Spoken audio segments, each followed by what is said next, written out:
Bienvenue dans le podcast du Réveil Sonne. Pour toi l'entrepreneur qui souhaite t'inspirer et être motivé à te lever pour le monde, je te partage mon journal quotidien. À tout de suite.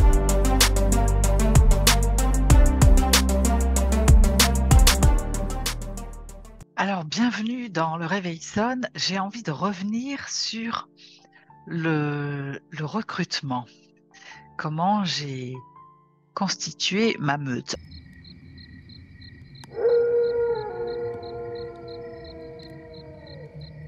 Là, j'arrive sur un événement, je viens de perdre 2 personnes de la meute. Et donc, j'avais envie de vous partager ça, de ce que j'avais conscientisé avec le départ de ces 2 personnes. Elles ne sont pas parties en même temps, mais simultanément, de manière assez rapprochée. Alors, pour mémoire, j'étais venue vous faire, dans la genèse de ma Dream Team, je vous avais raconté la manière dont j'avais recruté, en fait, en vous expliquant que justement, je n'avais pas recruté, qu'on s'était reconnu. Donc ça s'était fait par une reconnaissance de valeur, de circonstances déjà. J'ai plutôt envie de dire ça comme ça. Après avoir lancé un projet, j'avais finalement sur un groupe de 12, une douzaine de personnes, j'avais gardé finalement 3 personnes. Et ensuite, en fait, avec les projets, on s'était reconnu des valeurs communes. Voilà. Il y avait comme une évidence, en fait.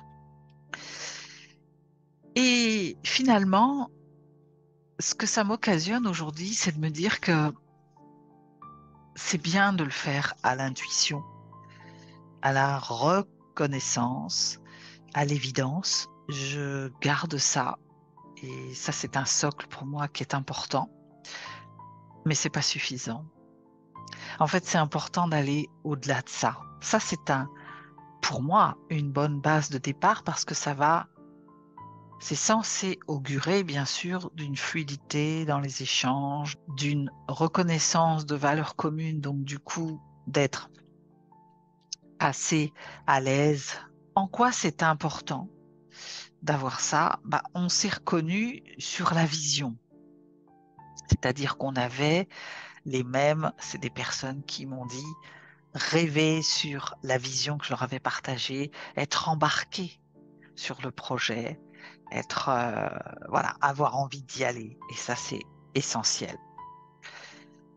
Et en même temps, c'est un petit peu ce qui a coûté parce que de ce que j'ai compris, c'est que du coup, on s'est laissé embarquer par le rêve et puis après, il y a eu une réalité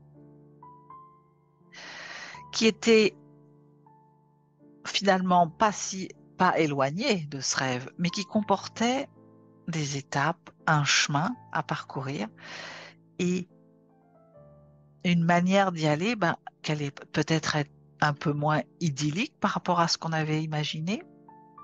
Voilà, c'est le premier constat. Deuxièmement,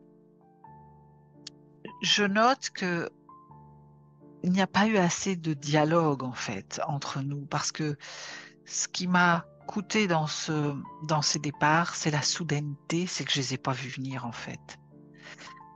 Et je les ai pas vus venir parce que j'ai cru que ça y était, que c'était évident.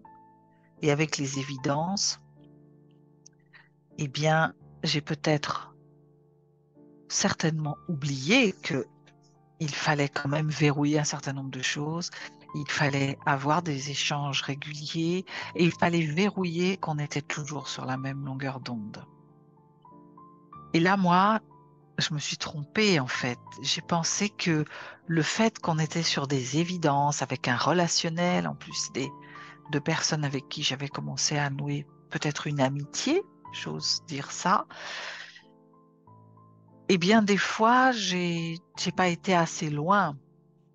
J'ai pas reprécisé mes attentes. J'ai pas verrouillé que ça allait pour elle, qu'il n'y avait pas de difficulté, en tout cas pas assez. J'ai cru le faire, mais finalement, je l'ai peut-être pas fait assez et je me suis reposée sur les évidences. Je me suis reposée sur une confiance absolue en me disant que si ça n'allait pas, on me le dirait. effectivement, c'est ce qui est arrivé, mais on me l'a dit, c'était trop tard. Elles étaient déjà parties. Donc, ça a été comme un... Ça a été difficile déjà, parce que dans ces moments-là, on se remet en question, on se demande ce qu'on n'a pas fait, on se dit... J'ai vraiment pris cher à ce moment-là parce que déjà, j'avais tellement envie que ça marche comme ça du premier coup et je pensais tellement qu'on y était. Deuxièmement, ça m'a fait douter aussi. Tout d'un coup, je me suis dit, mais est-ce que j'ai même été jusqu'à me demander si j'étais faite pour l'idée une équipe? Alors, heureusement que j'avais encore deux autres personnes qui aussi m'ont rassurée dans ce moment de doute pour me dire que s'il fallait continuer, il fallait s'accrocher. Outre le comment je vais réorganiser tout, comment, voilà, dans une rapidité, parce que je venais d'ouvrir l'académie et que du coup j'avais deux coachs qui partaient. Mais c'est surtout que je me suis remise en question, à me dire mais qu'est-ce que j'ai loupé, où est-ce que ça n'a pas fonctionné, où est-ce que j'ai même fini par me dire peut-être je suis pas faite pour diriger.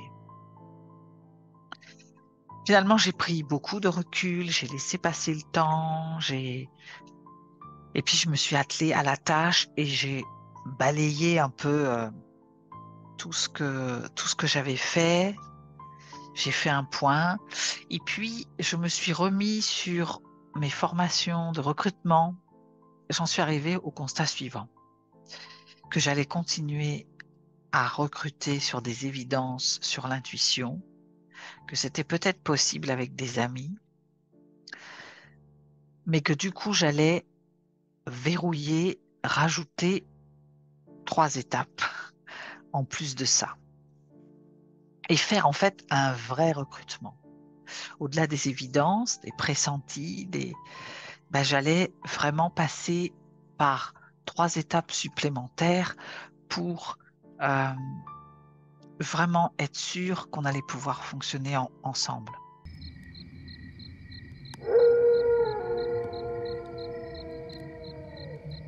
Première chose, j'ai comme un espèce de tamis dans lequel j'allais filtrer un certain nombre de critères en fait. Le premier, ça m'a fait prendre conscience aussi que déjà de revisiter quand même les postes dont j'avais besoin. Là, je me suis rendu compte sur le coup, après un gros moment de panique, en me disant mais je perds 2 coachs, tout ça. Finalement, je me suis rendu compte que bon, ils allaient manquer dans leur spécificité, évidemment, mais que j'allais pouvoir pallier. Finalement, j'ai pallié puisque l'académie s'est ouverte sans ces 2 coachs-là. Mais ça m'a permis de revoir les priorités et de, de plutôt déléguer pas forcément ces postes-là, en fait. Le coaching, c'est quelque chose que j'adore, c'est là où j'ai ma zone de génie et que ce qui était important de déléguer, c'était peut-être d'autres tâches sur lesquelles j'étais peut-être moins bonne, où je me faisais moins plaisir et que c'était plus important d'aller chercher ces postes-là. Donc de garder cette histoire de reconnaissance d'évidence, mais déjà sur d'autres postes. Donc il y a déjà clarifié mes priorités. Deuxièmement, l'attitude, c'est-à-dire finalement, je me suis rendu compte que comprendre la vision, c'est bien, être sur les mêmes valeurs, a priori, c'est bien, mais je dis souvent, ce qui est important, c'est d'incarner ces valeurs et c'est d'être aligné avec qui l'on est et ce qu'on dit qu'on va faire, on le fait.